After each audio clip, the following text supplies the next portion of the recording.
Hey everyone, it's Ben Hardy here, and in today's video, I'm going to be reviewing a 2022 Dodge Challenger RT Plus. First and foremost, so a huge shout out and thank you to the Larry Miller Dodge Ram here in Sandy for giving me some time with this Challenger. Check out the inventory in the description down below. And then on a side note, my car buying guide is available for sale right now. Link to that in the description down below if you want to save time and money the next time you purchase a car. Let's get into the review.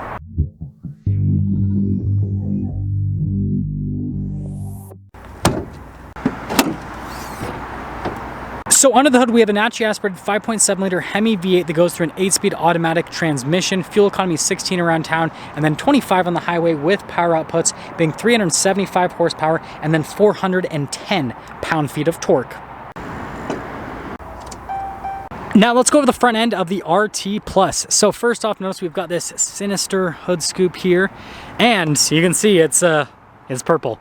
Anyways, coming down below, we've got the LED accent lights that are around the, well, one of them's around a projectable, the other one is around nothing, pretty much, just for accenting. RT logo there, that's pretty dark, and then notice it's also dark at the bottom portion. This still has the protectors from shipping. Fog light there at the very bottom, and yeah, it still has that cool muscle car appearance from a front end perspective. Coming on the side here, we've got two 45mm tires wrapped around 20-inch wheels in the front and over in the rear as well. And then notice here with the coloration on the wheels, they're like a dark metallic gray. Definitely love the design on that. I think it contrasts nicely to the purple. Anyways, we got our Hemi badge here on the side so that everyone knows you got the V8 and not the sad and slow V6. Just kidding. Anyways, here's your full side view on the car. Not great. Let's actually pop over to the other side so you can see it in the sunlight. A little bit better. You can see the body lines and everything. Definitely has that cool muscle car aesthetic. And there you go.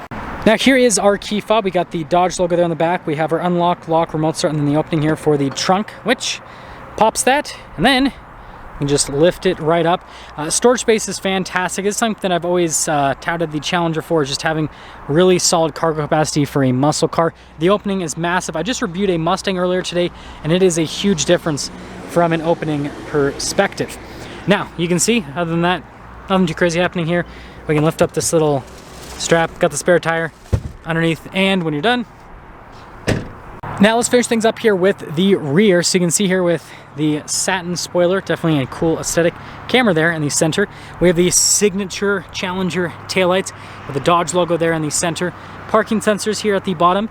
And then notice how you've got the rectangular exhaust tip coverings. Definitely a cool aesthetic. And, well, let's pop inside. Now here's the door panel at the front. You can see here we've got the padding and then some stitching here at the very top. And then down below here as well, we've got our window controls. Front two are automatic, and then you can see here with the door handle. And then notice here with the memory seats, mirror does have blind spot monitoring, and then we have a speaker for the Alpine sound system. And then here is the front seat, which we're going to move for just a second. So you can see the rear seats.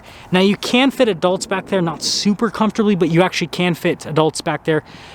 Mustang and Camaro, you cannot. Like, they have no legroom, whereas this, you know, has some legroom. And notice you got the inserts on the seats, which look cool. But going back to the front seat, you can see we've got the leather trim here with the Alcantara. It's perforated there in the center, all down the center of the seat.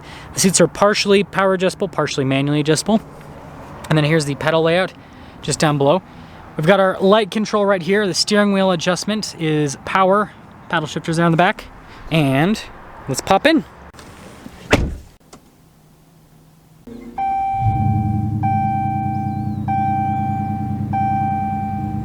So here's our steering wheel. We've got the leather trim here at the top and at the bottom, and then it's perforated here on the sides to get a little bit of a better grip. Cruise control, radio controls, and again, paddle shifters for the 8-speed automatic. Controls here for the center stack, and then our phone controls and voice command controls. Turn signal, windshield wiper stock, and there's the steering wheel. Now here is the center gauge cluster. Notice how we've got the RPMs on the one side, we've got the speed on the other side, and then we've got this digital screen here in the center. Scroll through a few different menus, you like tire pressure, you got the performance stuff, which is, well, a lot, basically. You can time everything, G-forces, anything you want to know. Also, 78 miles an hour. I bet the person that ends up buying this car will exceed that by quite a bit. It's got a Hemi, people. 16.4 miles per gallon, but again, this says like no miles on it. There is that portion of the center. Also, we got a sport mode. Press it. It'll pop up, turn into sport. Traction control, and there you go. Here's the center infotainment system. First off, we pop it into reverse. We do have a backup camera with trajectory lines that turn with the steering wheel. Resolution's pretty good.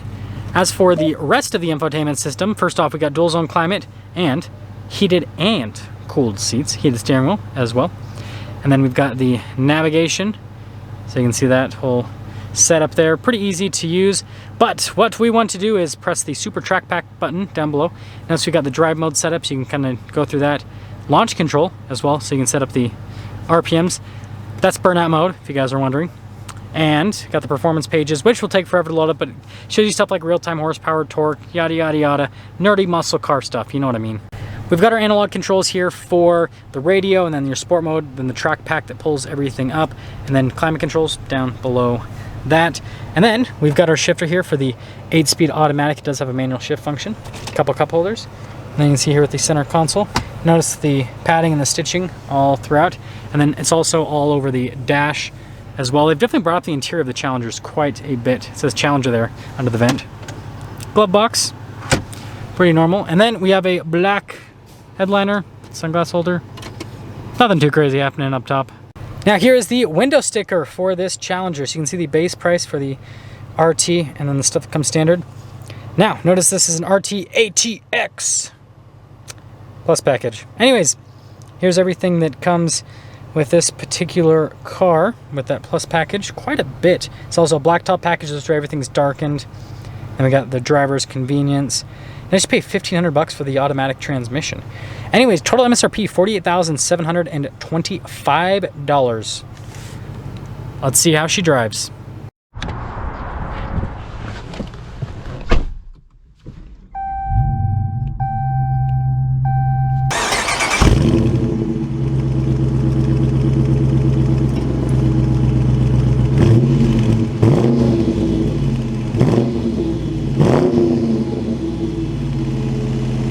Let's talk about visibility before we set off. Here's visibility over the hood, both mirrors, which do have blind spot monitoring, and then throughout the rest of the rear. And let's set off.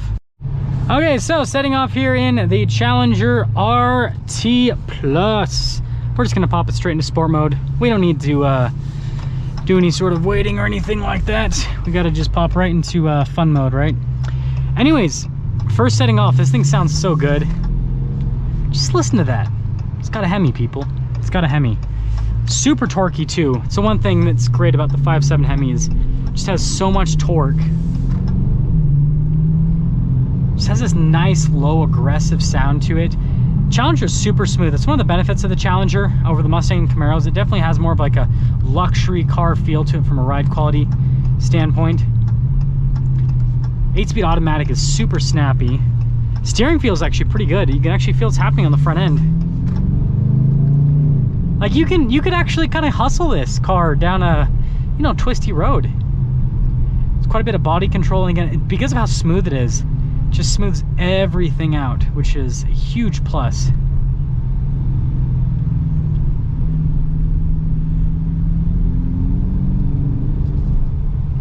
Love the sound of the Hemi too. And wow, we're getting pretty lucky from a traffic perspective so far today.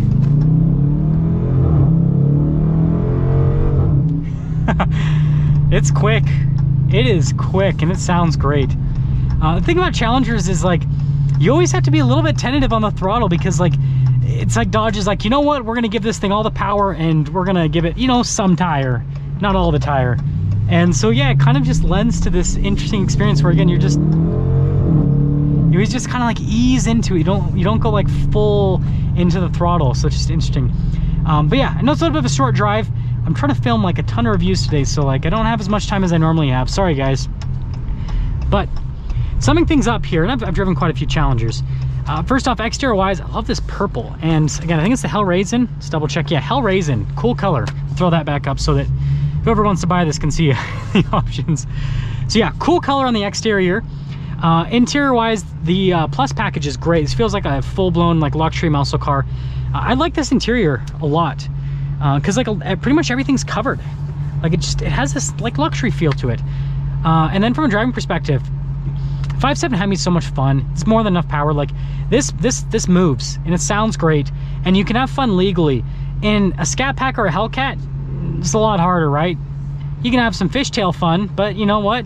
Those cars are so easy to break the law, and you can still break the law on this very easily, but it's It's a little bit more manageable. So if you want a little bit more balanced Challenger, check out the RT. That's gonna sum things up for our video on this 2022 Dodge Challenger RT. Again, a huge shout out and thank you to the Larich Miller Dodge Ram Jeep Chrysler here in Sandy for giving me some time with this car. Check out the inventory in the description down below. I'll see all of you in the next video.